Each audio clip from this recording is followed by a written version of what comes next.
The world's longest-running comedy music concert series is back. I'm literally only here because I'm desperate for human interaction.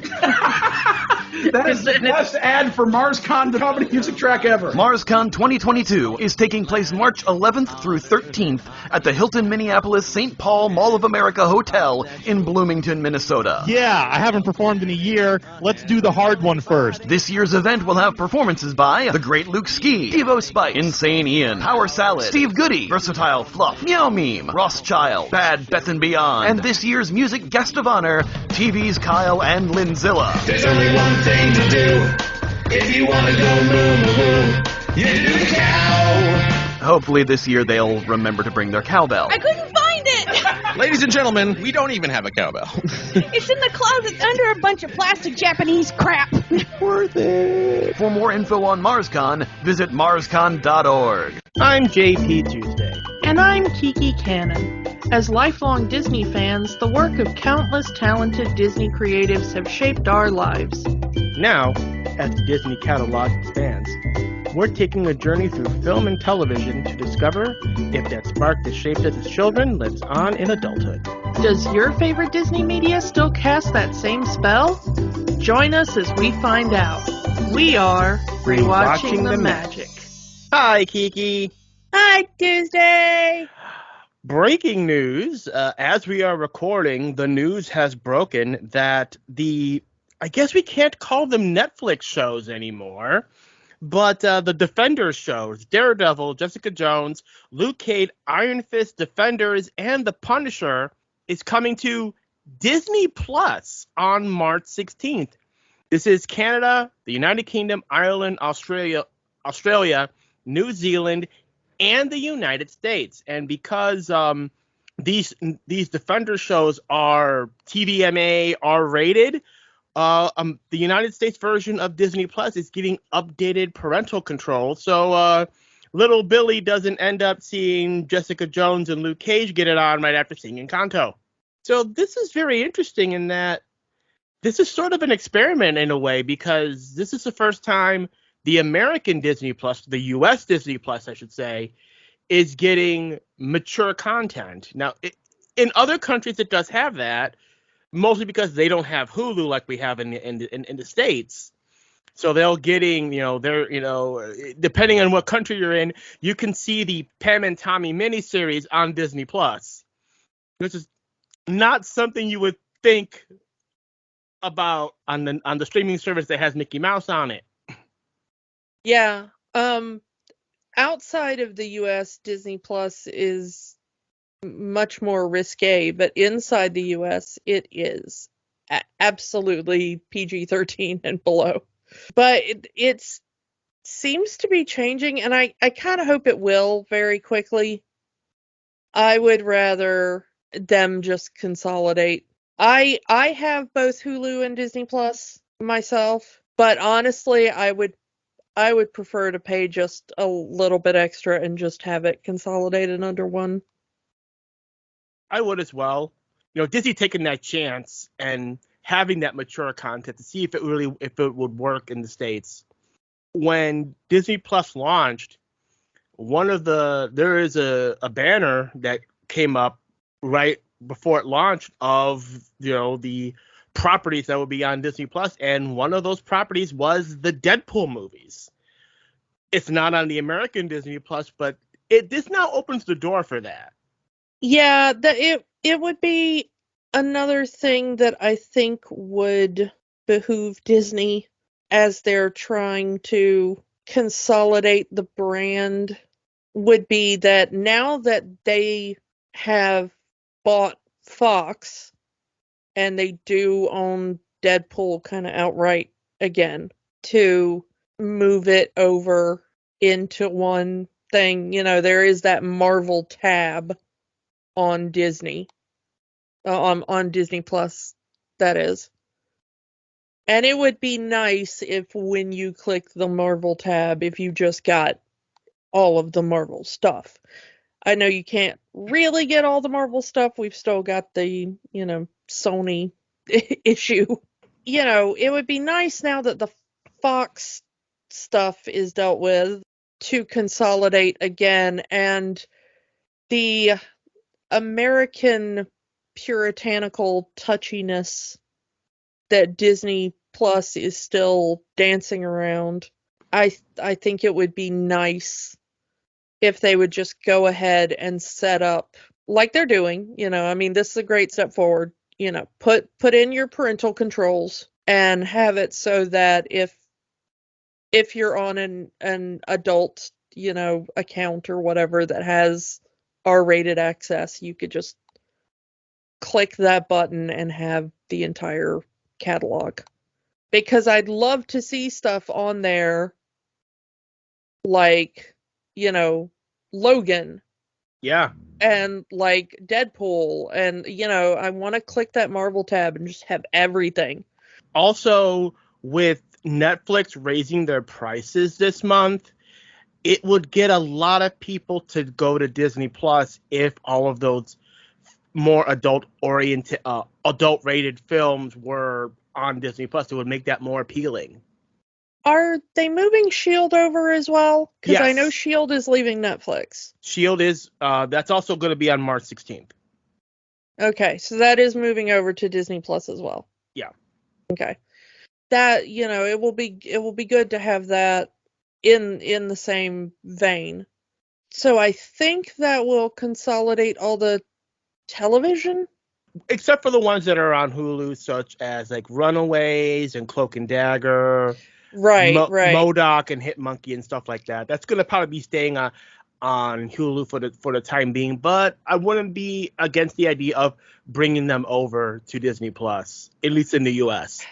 And we still have stuff like the Gifted. Yeah. I keep forgetting about that. I don't know why, because I absolutely love that series, and they should have continued it. Yeah. So or Legion. Or Legion, yeah, that's another one that you kind of need that R rating thing for. That's a very adult series as well. It's time for them, if they really want to be the behemoths, I guess it's time for them to start really moving that all under. There's been a rumor that a new Daredevil series is in consideration over at Disney. So to have the previous series on there already to reintroduce the character to new audiences, maybe the first time you ever saw Charlie Cox as Daredevil or Matt Murdock was in Spider-Man. You want to know more about this character. Now you do with this 3-season show and whatever's coming after. Or maybe the first time you saw Kingpin was in Hawkeye, and now you know more about this character through Daredevil. That's a good point as well. I hadn't really thought about that, but it would be nice to go back and watch that for people who are just now coming into that. And not that David Tennant ever went away by any means, but he's having a little bit of a new moment as well with some of the series that he's been on. Yeah. So, there might be a kind of Jessica Jones thing, at least for that first season that he's in. I don't know. It's gonna be interesting to see how that happens, and if these characters kind of get a little bit of love, and if Disney decides to go back to any of them, like with the thing you just said about Charlie Cox. He's showing up again in Spider-Man, and he might get a bit of a continuance. So that's what I personally want. I want these characters to be revived. I want these characters to be active in the MCU proper this time. And I'm pretty sure you can get most of these actors back. Maybe not the guy that played Iron Fist, from what I understand, but everybody else I think would at least consider coming back on board. The thing to me about Iron Fist was that he was the least interesting part about Iron Fist. I would have liked to have seen it continue with the female characters in that series. I wanted a Daughters of the Dragon series with Misty and Colleen since they first interacted in the shows. I want it. Disney, give it to me. Give me 6 episodes, Disney Plus series, Daughters of the Dragon, please. Yeah, that's where that show was heading anyway by the time it ended, and I want Luke Cage to come back to finish off that third season of wherever that was going, because that ended on a cliffhanger that I need resolved. That was the best version of Danny Rand in that episode. Yeah, that's true. So yeah, give me Heroes for Hire like that. Yeah. So yeah, there are a few things I wouldn't mind seeing if Disney wants to throw a few bucks to clean up Netflix's mess on that one. Yeah. Though it is going to be weird seeing the phrase a Netflix original series on Disney Plus.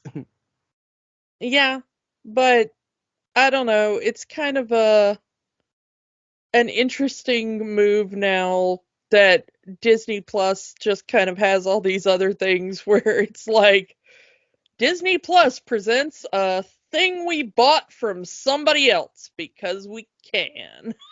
You know, you're seeing 20th Century Fox logos, you're seeing the Paramount logos. Why not Netflix logos too?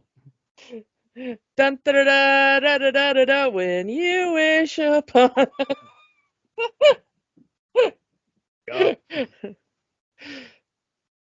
Let's move on. Let's get into our main feature here, Raya and the Last Dragon. For the next few weeks, we are kind of in an Oscar mood. We are going through the 3 Disney movies that are up for Best Animated Feature.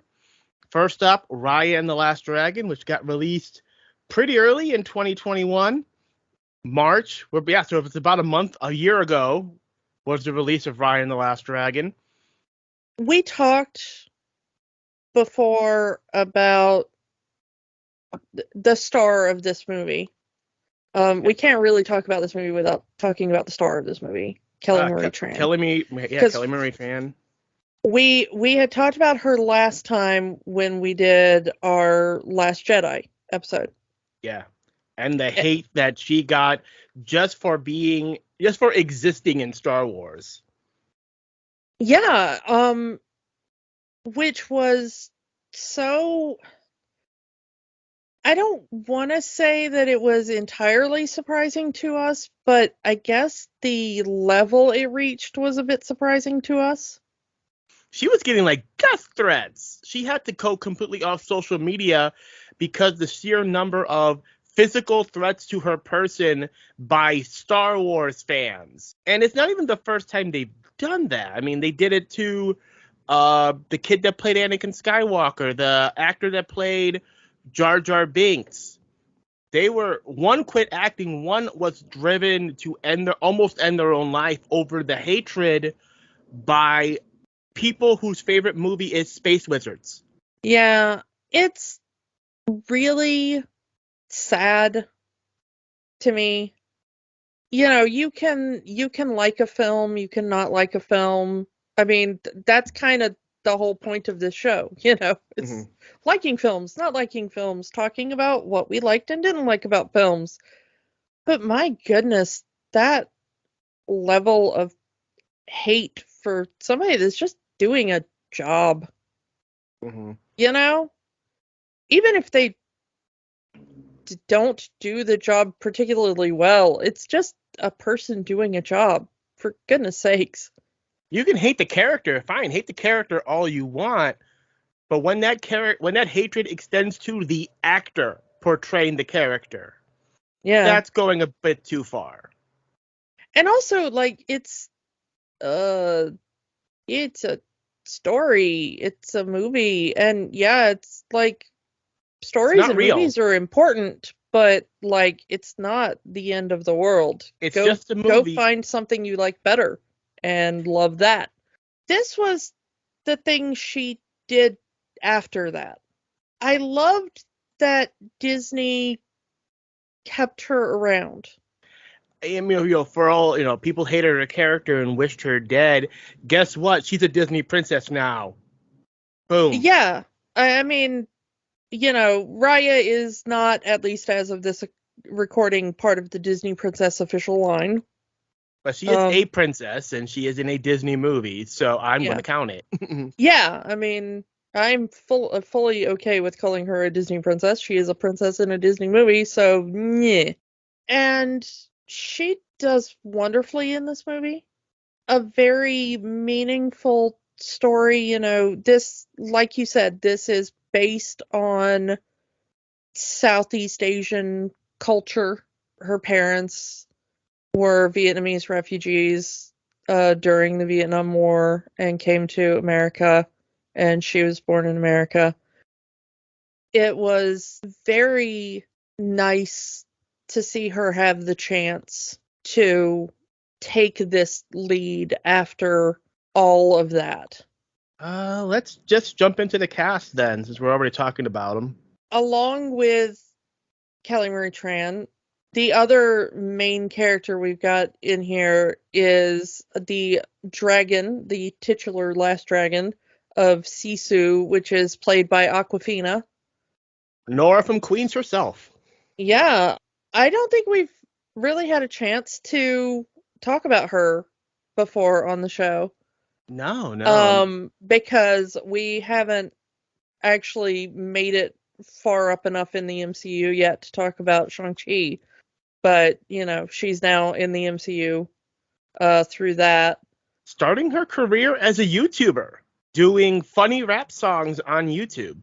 Yeah, and then like you said, Nora from Queens was her Comedy Central series. I think that's kind of how a lot of people knew her when she kind of hit it big, and then she really, really hit it big in Crazy Rich Asians around the same time. So I don't know for most people kind of which one was where they saw her first. I think I kind of heard her first, because we're comedy music people. Mm-hmm. So I think I probably heard some of her comedy rap first. When I heard her in this, I was like, oh, that's kind of the right tone to have for the character. Very optimistic character in Sisu. Yeah, and it really plays off of Raya, who has been really beaten down by life at that point. She lived 6 years in hell, so that'll break anybody. Yeah, and so it's the difference between what the trauma that Raya has been through, and then Sisu, who's basically been asleep for 500 years and doesn't understand the kind of world she's awakened to. So she still has that optimism from the before times, I guess, which is, really that cool. would be, that would be like someone who was in a coma in 2019, waking up now still with the optimism, having not gone through any of the COVID stuff. Oh man, can you imagine if you just not experienced the last few years? Would that not be awesome? Yeah. So moving on, we have Daniel Day Kim as Raya's father. Don't think we've gotten to talk about him before. He is a legend, and I adore him. Been a fan of his for a long time. Johnny Gat. To me, I know him as Johnny Gat from the Saints Row video games. Yeah, I go back kind of further than that, I think. Because he showed up in so much sci-fi back in the day. He was on a couple of Star Trek series. He was a regular on the Babylon 5 spinoff Crusade. He was on Lost. The reboot of Hawaii Five-0. Yeah, I never watched that. I was going to say the less said about Lost, the better, and then you cut me off. So, haha, thank you for that. He was in the reboot of Hellboy, which I did not watch because, frankly, I don't care about any Hellboy that doesn't have Guillermo del Toro or Ron Perlman. Man, everything he's in, he's awesome. So, and he does a great job here as Chief Benja. Yeah, when I saw he was in this, I was like, I'm sold. Speaking of people who will sell me on a thing, we have as Virana, the chief of Fang, Sandra Oh, another legend. Goodness, where do you even start with her? Arliss, Grey's Anatomy. Yeah, she's in Killing Eve now. Yeah. Which people keep telling me to watch, and I'll probably get around to it someday. She's in that new She-Ra, and then, she's been in so many good movies. She's in The Princess Diaries, which is such a great movie. Also, in Disney animated, she was in the Mulan sequel. Awkwafina was one of the few Asian women to host Saturday Night Live. Sandra Oh was another. So, she is just great in everything. So whenever I see her name on something, I'm just like, yeah, okay, cool. I'm there. She is so good in this, and I love Verana's styling. Like, she has the best hair. Yeah. Like, I love her. I like that whole white ensemble thing, that her whole thing is white, all white, and it kind of works.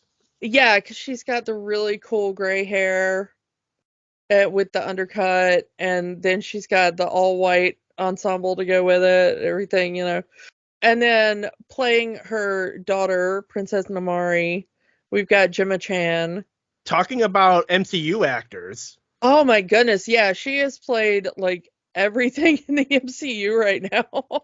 Yeah, more specifically, she was Minerva in Captain Marvel, and she is Cersei in The Eternals. She's played fewer roles in America, I guess. She has done so many roles on British television, and since I watch a lot of British television, I had seen her on Sherlock and in Doctor Who and everything, and then she started showing up in like MCU stuff, and I was like, oh, hey girl. I've seen you in a lot of stuff. But yeah, and then she was also in Fantastic Beasts, the Harry Potter movie, and then of course she was also in Crazy Rich Asians, and she is so good in this too. Because she gets like the sort of villainous role for most of the movie. The closest thing to a villain we have in this movie are Namari, and even Verana to an extent have that closest thing to a villain in the movie. Yeah, again, it's new Disney, so we don't really have any clear-cut mustache twirling villains, but yeah. And then of course, sticking with our MCU actors, we got Benedict Wong. Wong from Doctor Strange. Yeah. And another one who just whenever he shows up, I'm like, oh yeah, we're gonna have a good time. Have you ever seen that Marco Polo show on Netflix? I have not. He plays Kubla Khan in that, and it is just a treat. Perfect casting. Yeah, it is just so good. Like every time he walks into a scene, you're just like, okay, I'm about to have a good time. And even in the Doctor Strange movies, and more recently in Spider-Man, he kind of has that same thing. Even in when he shows up in Shang-Chi, when he's on screen, everyone's eyes is on him no matter what's going on in the scene. Yeah, whenever that portal opens and you just see Wong step out, you're like, okay, I'm about to have fun. The whole movie can grind to a halt. We're just gonna have a good time here for a minute. The Benedict Wong show. Yeah, it's just gonna stop for a moment. It's gonna be the Benedict Wong show for a little bit, and we're all gonna love it. And then, of course, as Sir, one of these things is not like the others. Alan Tudyk's in this. Our token white boy. Yeah, Alan Tudyk is the animal that doesn't talk and just makes random noises because that man went to Juilliard. Still my favorite joke in the entire world. Bless you, Alan Tudyk. We love you. Tuck the armadillo. Tuck the armadillo pill bug thing. He's the cute little animal that rolls around and does stuff and eats things and is just adorable and makes noises. Alan Tudyk is absolutely just Frank Welker 2.0, and I'm so here for it. As I said before, he's kind of become the good luck charm of Walt Disney Animation. Like, you want your movie to succeed, put Alan Tudyk in it. Yeah. At this point, I don't even care if the movie succeeds. Just put Alan Tudyk in it. Put Alan Tudyk in everything. As an animal. Or a whatever. I really don't care. Put Alan Tudyk in as an extra that wanders in the background. Yeah. I just want he can have Alan one Tudyk line in your to be movie. enough. Yeah. It's a good little cast they assembled, and it is a very small cast because this is somehow a world-shattering apocalyptic movie that is very small in scope. This country of Kumandra is a very small country, but then that one country gets divided up into several smaller countries. There's not it's not this we're going to travel all over the world kind of deal. It's just we're going to go to the next state over and do a thing. Yeah, I like that they keep it very contained. Mm-hmm. We're basically dealing with an apocalypse that has happened to this one nation, I guess. It might be even like a continent, sort of, in Mm-hmm. like an Australia kind of sense. Yeah. It's this one geographical location that has experienced a catastrophe. The beginning, when we see Raya in the desert, definitely gave me a Fallout vibe. I don't know about you. Yeah, she even uses the word dystopia in her opening narration, which I liked, Mm-hmm. Teach the kids the word dystopia. Come on, good job. I mean, the movie is smart enough that says, we've seen this kind of movie before. Post-apocalyptic future, a lone warrior, you know the deal. Yeah, I do like that this film never takes its audience's intelligence for granted. It's like, we know we're dealing with some very old story tropes, and we understand that you get it. And there have been people who have compared this to similar stories, and they're not wrong in that vibe. But those stories have existed longer than the things they're being compared to, and those stories also drew from older things. So you know what? I'm not even gonna care to make those comparisons. Mm-hmm.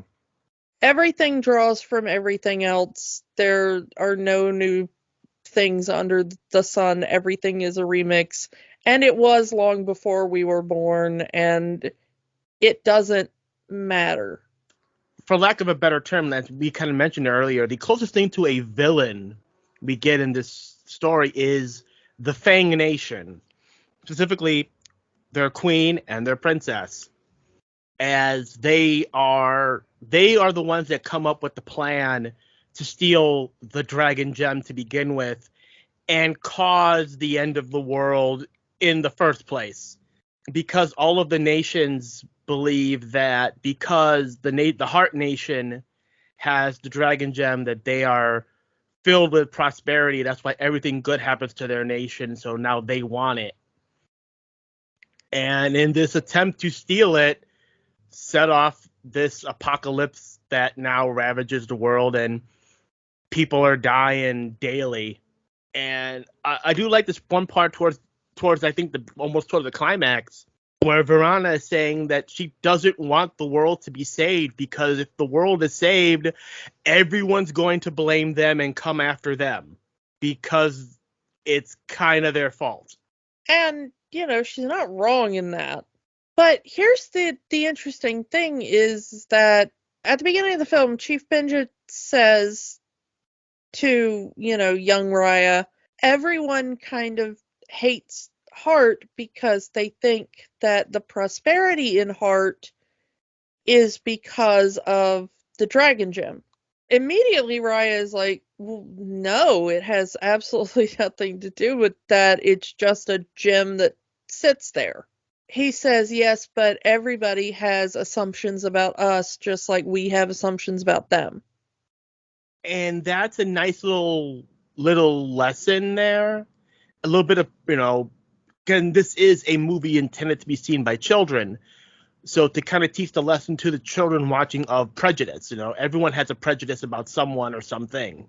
So that's kind of the whole point of the beginning of the movie, where Chief Benja is inviting members of, the chiefs of all of the nations to come together and have a meal together to bring peace between the nations. We're not all that different from each other, and if we learn to get along, we can rebuild our country again. We can have peace between the nations again. Which is very optimistic of Chief Benja, that he can believe that if all of the nations can see what we have in common together, especially cooking the meal using ingredients from each of the nations, that we're not that different and we can come together and there can be peace. Yeah, but it doesn't go that way. Well, the interesting thing is that we find out that the only reason that Hart has the dragon gem is it just happens to be the geographical location where the final stand took place. Between the Druid and the dragons, yeah. Yeah, and Sisu, brings Raya back to the spot and says, this is where it happened. And Raya's like, yeah, this is where I broke the world. And Sisu goes, no.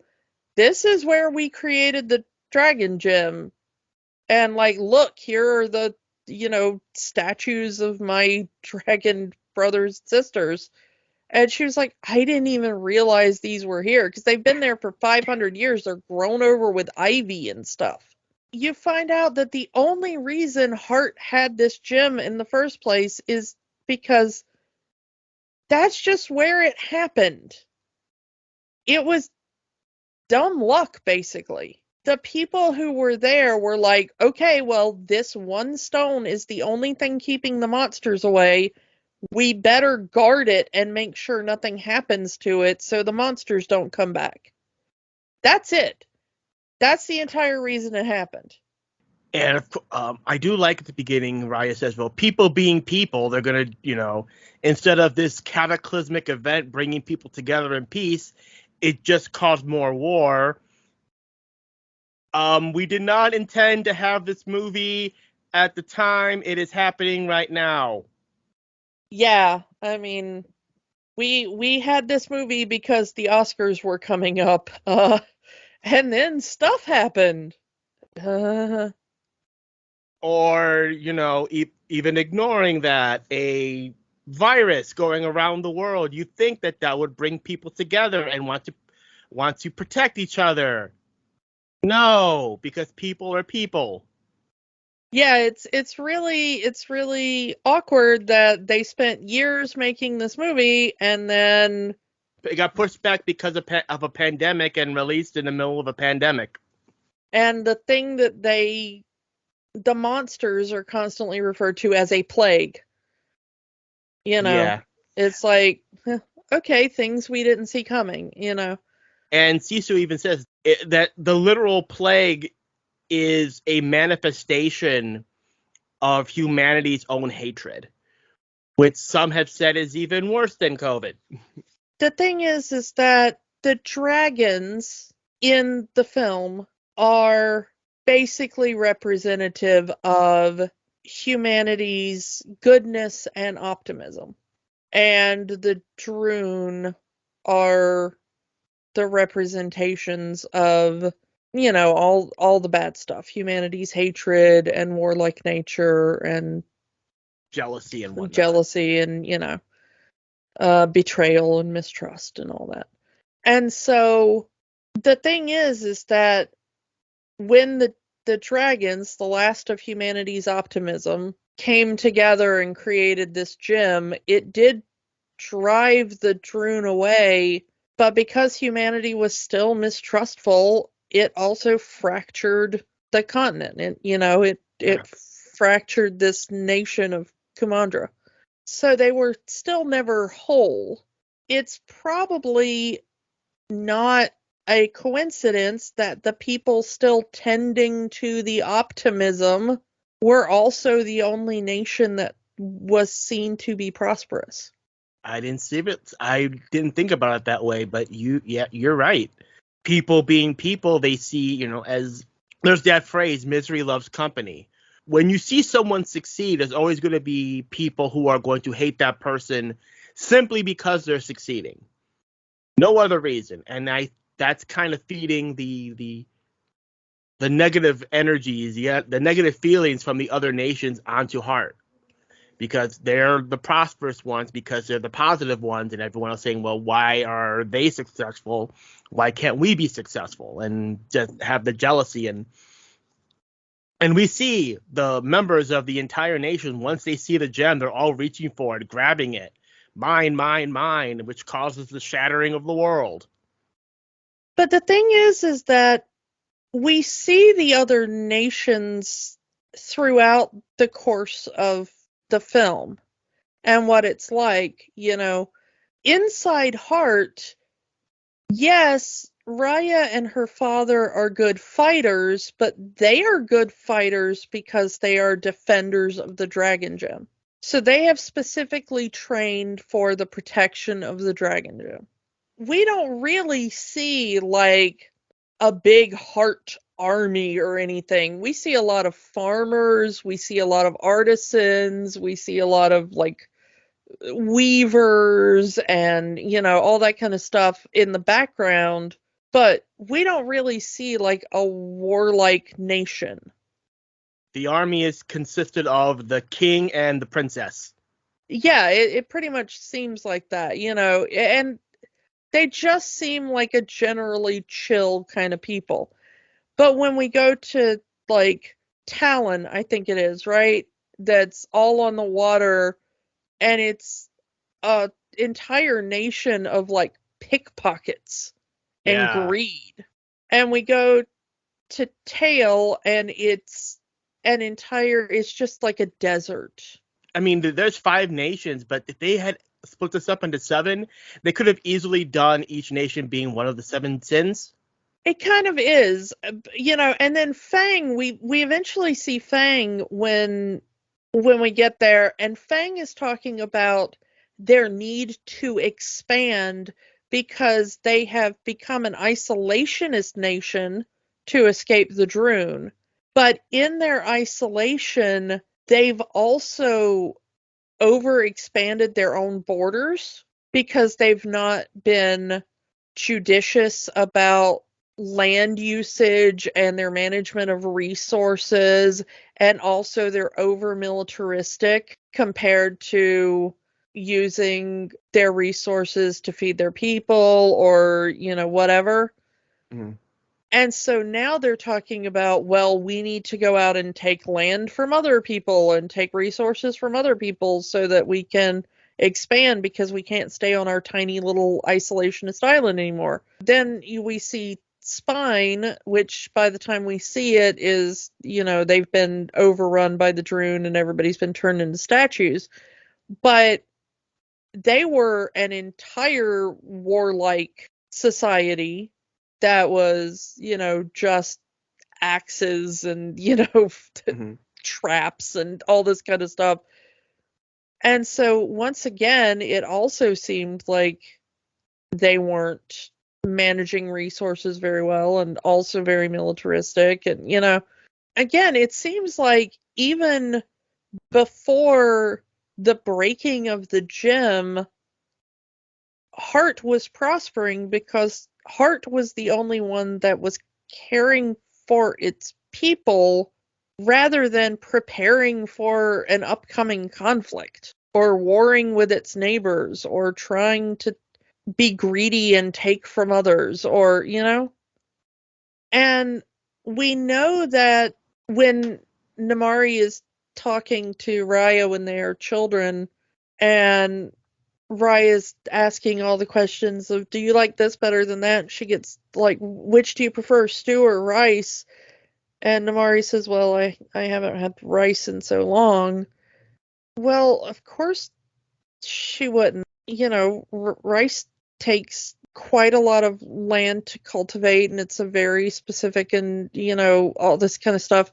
So if they're not putting forth the land and the effort for that, well, of course you're not going to have that output again. And I find it very interesting the specific type of betrayal they use against Raya. That they had this whole plan of like, go in there, befriend the princess, and then take the gem. Yeah. And I do like how this kind of comes back later, because Sisu is so optimistic. If you just give the chief a gift, then they will see that you've come in peace. And then later in the movie, she turns around. Well, guess what? Someone gave me a gift in good faith and stabbed me in the back. So you have two opposing, the very optimistic Sisu and the very, pessimistic Raya, who has had literally, as I've said, 6 years of hell. Her entire family, her entire country turned to stone in one shot, and she has no one. Meanwhile, Namari at least had her family alive, for the most part, that she got to be, raised with her family. So you have Raya, who's been alone because someone she thought was her friend backstabbed her, and she has this great beast, this great mythical beast, is telling her, you need to trust people, knowing full well, the last time I trusted someone, it broke the world. Like the saying says, it's not going to be the end of the world if you did this. Well, guess what? It was. The thing is that what Sisu is suggesting is exactly what Raya's father did. That was what Chief Benja was doing. I am inviting them here, and I am giving them a gift, Food. This feast. Yeah. Yeah, I am sharing my bounty with them. And it's a bounty made of ingredients of all of the nations. Yeah. And in fact, that was also what Raya and Namari were doing. Namari gave Raya a gift of the dragon pendant, and Raya returned the gift of, let me show you the dragon gem. Because, these two have this one thing in common, in that they both love dragons. And Raya thinks, I can be friends with her because we both love dragons, and it's a start to a friendship. And when she trusted Namari, Namari literally kicked her in the back. And got her dad killed, for all intents and purposes. And her entire nation, but, Yeah, because Fang wanted the gem. So you can understand that both Raya and Sisu are not wrong from their own experience. Sisu had the experience of, my siblings trusted me and it saved the world. And Raya had the experience of, I trusted someone and it broke the world. And they're both equally correct. But I like that the story goes through showing them the perspective of the other. That Sisu learns that this is the world, that this is not the world that she was in. The world that she left behind when she went to sleep. Yeah. She learns that in Talon. It's like, oh, look, I've almost gotten killed by this horrible chief woman who tries to, throw me to the Droon, and, Because I trusted her. Because I trusted her. I mean, she has a very similar experience. I trusted her. I tried to give her a gift. Didn't work out. Raya starts to see that, maybe you have to put a little more faith in people. She starts to have experiences like with the little Con baby, which I love this Con baby. The Con baby with the little army of monkeys is just the cutest. The Con baby, Noi, is very similar to Raya, in that, Raya was just a child when she lost her family, and Noi is a baby and she lost all of her family. So you can kind of see Noi kind of going down the same path that Raya did, of becoming hard. And I like that we get the little explanation from the monkeys. She's like, hey, where's your family? And one of the monkeys mimes the little, turning to stone. And Raya realizes oh, okay. We're in the same boat here. Literally in the same boat. Yeah. And so, she brings them along. She starts to collect this little family. I love Boone as well, Captain Boone. Yes, Captain Boone. Who also lost his entire family, and now he lives in a boat on the water because it's the only way that the Droon won't get to him is to be on the water. He actually reminds me of a character in Fallout. There is a character in Fallout 4 that actually lives on the water and sells fresh water and hires you for some things and everything, and he's a little kid around that same age, and he talks kind of that same way in that sort of slick salesman style. And so that this kid, and it reminds me of that kid, he's a fun character, as he goes around, and then him trying to deal with the 9-stomached monkeys that are trying to eat all his food, and then of course they pick up Tong, the lone survivor from Spine. Yeah, which is just awful, and you get the feeling that he lost his child. Yeah, because you see a crib in his home, and he immediately takes to the con baby. Yeah, little Noi, and Tong as a father, the only one to figure out Noi's name. He's like, yeah, it's written on her collar. What has none of you even bothered to check what this baby's about? And I was like, oh yeah, we're not used to kids, because most of them are also term, kids. Yeah, they're two of them are we have Raya's a teenager and Bound's a literal child. Yeah. Sisu is, every time Sisu touches the little dragon gem pieces, and she gets a little bit of magic from one of her siblings, because that's how they formed the gem, was giving it their magic, and so when she touches it, she gets their magic and can use their powers, which I think is a really cool thing in the movie, because it's a nice little MacGuffin to give her the ability to do whatever needs to be done in the story. Yeah, I mean, we need to hide Sisu because she's a big old dragon. Well, this piece will make you shapeshift. Yeah. Now you can be a human. And it's like, we need to get away quickly. This piece gives you fog, so we can get away in the cover of fog. And it's really nice.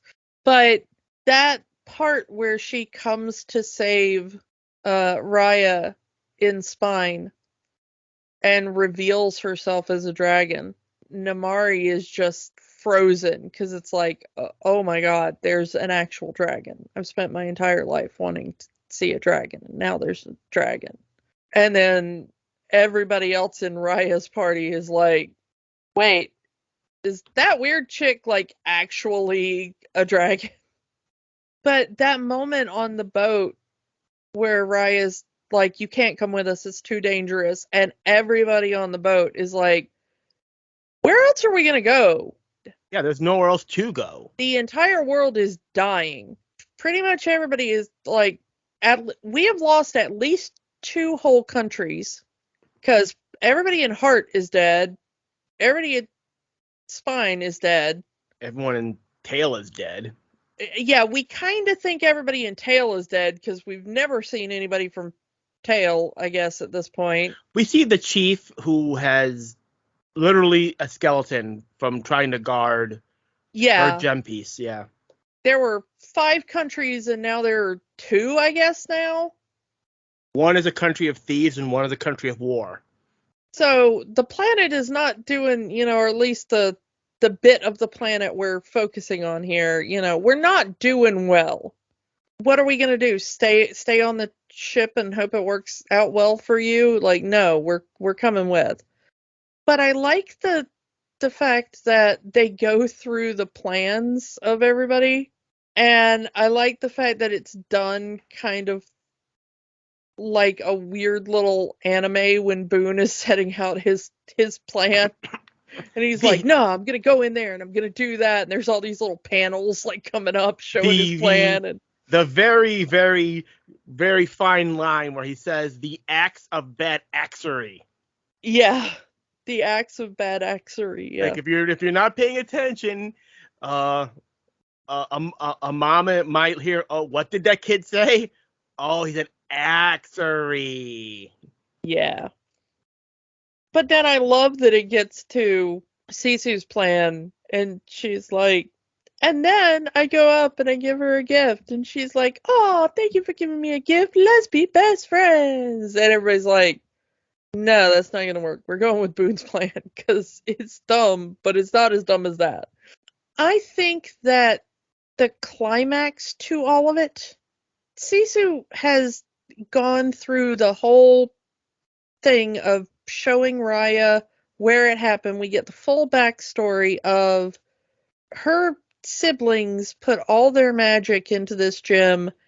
And the thing is that we never actually figure out if Sisu actually has magic herself. She's a really good swimmer. Yeah, she's a really good swimmer, which doesn't actually seem to be magic of any sort. So you have a feeling, like when we get to Encanto, you have a feeling she's kind of the Maribel of the group. You would think the water dragon would control the rain, right? But no, that's her brother's gift.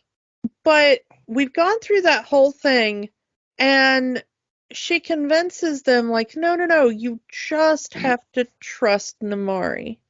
I know she can do this. I saw in her eyes. Yeah, and they get there, and she goes, hey, I know I can trust you. Then she pulls the crossbow out. Yeah, and it turns out that no, Namari's not there yet. It's been a miscalculation the entire time, and it ends up with Sisu getting killed. She gets shot. Literally gets shot. They say it later in the movie that if Raya hadn't interfered in that moment, maybe it wouldn't have happened. But her finger was on the trigger. Yeah, and I mean, the point is, you don't put your finger on a trigger unless you're ready to kill whatever you're aiming at. Yeah. Once this happens, Raya loses all sense of self. As Tong says, she becomes blinded by her own rage. This want for revenge. You killed Sisu, and I'm going to kill you. In the fight, Namari is all like, well, Raya, this is your fault too. But is it, though? I mean, she did throw the sword at Namari, which caused her finger, that was already on the trigger, to go off. Now, it's fair to that. But still, Namari had her finger on the trigger of a loaded weapon pointed at someone with the intention to shoot. Yeah, I'm still kind of just blaming Namari for this. The only thing Raya could have done differently maybe was step in front of the crossbow herself. But I must say, that sword fight is excellently choreographed. Yeah, I really liked the sword fight. The cinematography of the two princesses walking towards each other and the fight itself, very much like a samurai movie. And I like it.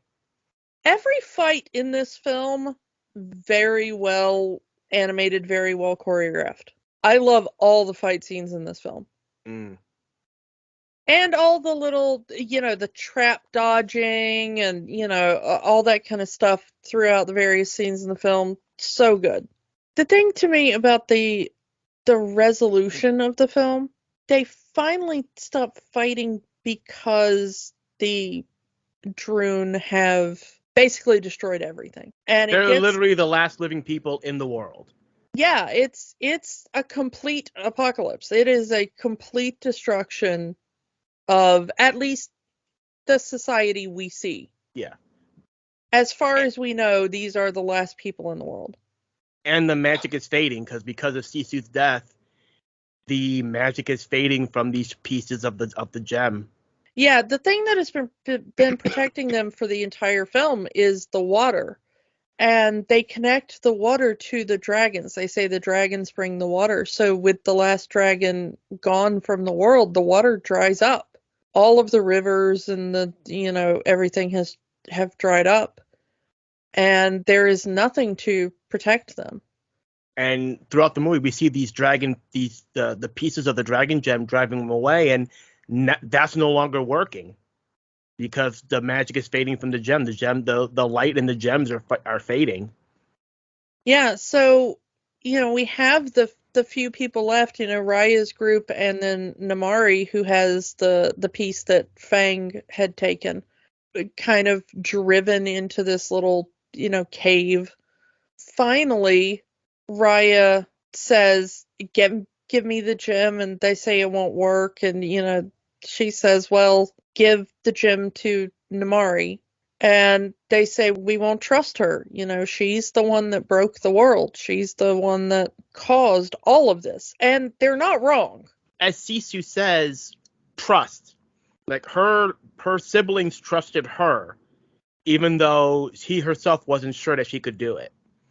So if they had faith in her, she would have faith in them. And that's really what you need. You need to trust one to carry the burden, as it were. And Raya starts it here. Take my piece, and I will let myself die to show you how much I trust you to do the job. Much like we see earlier in the movie, where the other dragons give Sisu the gem and allow themselves to be taken by the Droon because they know that she can do it. Yeah.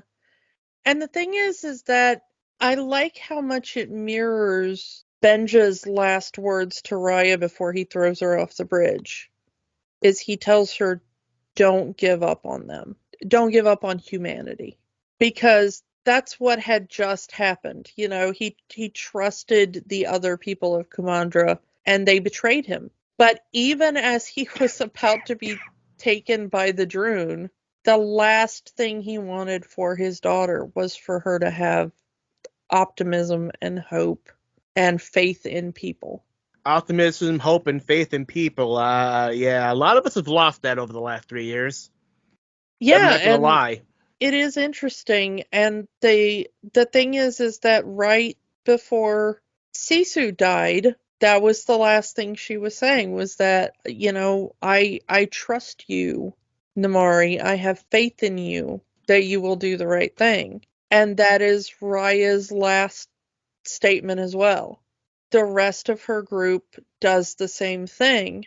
And Namari considers running. She has that moment where she considers taking the gem. But the thing is that where is she going to go? She is the last person on Earth, basically. We even see right before the fight that the Droon had gotten to her mother. Even if she runs, there's nowhere to run to. And the light is fading in the gem. Yeah. So she puts the gem back together and goes and stands and puts her hand on Raya and lets herself be taken. And the interesting thing is that I like that there's some subtle things that happen here that I'm not entirely sure I've seen discussed when people talk about this film, which is that humanity kind of dies here. Everybody gets taken by the Droon.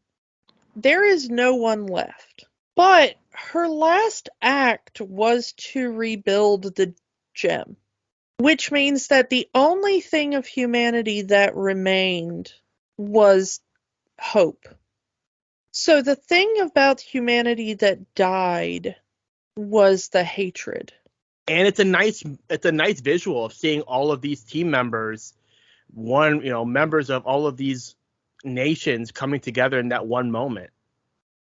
Yeah, and I really do like the visual of that. Sisu said that the Droon took all of the conflict until nothing remained. And the thing is at the end, they did take all the conflict until nothing remained. And there are no people left and no conflict. And the only thing that remained was that one little glimmer of optimism and hope. And that little glimmer of hope is enough. The light sparks, the light shines brighter than ever, destroying the Droon and saving the world. and it also brings back the dragons, which kind of answers the question, why did the dragons not come back when humanity did? And we kind of get the answer is that even though humanity was saved, they weren't united. And in that division where, the nations being divided seemingly is what kept the dragons in stone. And it's when the 5 team members are together and put their pieces of the gem together and are holding each other as statues that it's them being united, and that's what brings the dragons back. Is that in that one moment humanity was united. At least this section of humanity was united. And it works, It's a beautifully animated scene. Yeah, and I love that when Raya comes back and sees her father again for the first time, that she comes back and she introduces him to Kumandra. Yeah. His dream of the nation being reunited again. It's not a perfect movie by any means, but it is a beautiful movie visually. Mm-hmm. And I do like a lot of the metaphors in there that they're playing with. I don't know. I really did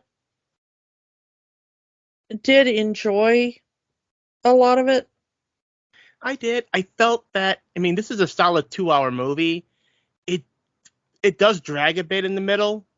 I feel like it's a little bit long for what the story they're trying to tell. But once the movie really gets going in that third act, it's all forward from that point. Like, that's, if I had to make a complaint about the movie, I think it's a little longer than it needed to be. That's just my thing. I don't know where you tighten it up or cut, but I feel like 2 hours is a bit long for this type of movie. Yeah, I think it could have used a little bit of editing here and there. Mm-hmm. There are little bits that maybe you could tighten a minute here, a minute there, that might help. But overall, I absolutely love the underlying message of it.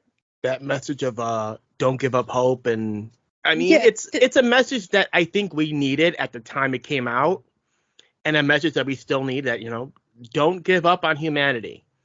Things may be dark now, but it'll get better. Although a lot of us are still waiting for it to get better. Yeah, I do think that the idea of trying to find that bit of optimism and that bit of trust in a humanity that has maybe let you down a little too much. And I agree with you. It's hard. A lot of right us can now. a lot of us can identify with Raya. She's seen the cruelty of man firsthand and how it ruined her life, ruined her world. And then being asked, you need to trust people, when what ruined the world, what broke the world, was an act of trust. So, let's ask the question. Does Raya and the Last Dragon have the magic, Kiki? I think it does. I really enjoyed it. I'm going to agree with you. I think it has the magic. It's really good. Again, longer than I think it should be, but it's good. It's worth the watch. So let's move on to next week. We are continuing our look at Disney's animated movies up for the Best Animated Feature Oscar with Luca. I guess this would be the first of our 2-part Bruno episodes. We gotta be talking a lot about Bruno over the next couple of weeks. Yeah, Silentino Bruno. We don't talk about Bruno. What did Bruno do? Let's see if we can get to the bottom of the Bruno conspiracy. Yes, the Bruno conspiracy.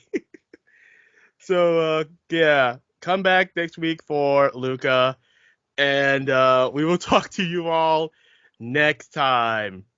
Bye. Don't let the magic stop here. Join our conversation online on Facebook at Rewatching the Magic. Twitter at Rewatch the Magic. And of course, new episodes every week at rewatchingthemagic.podbean.com. Remember, the magic is for everyone. It only stops if you let it.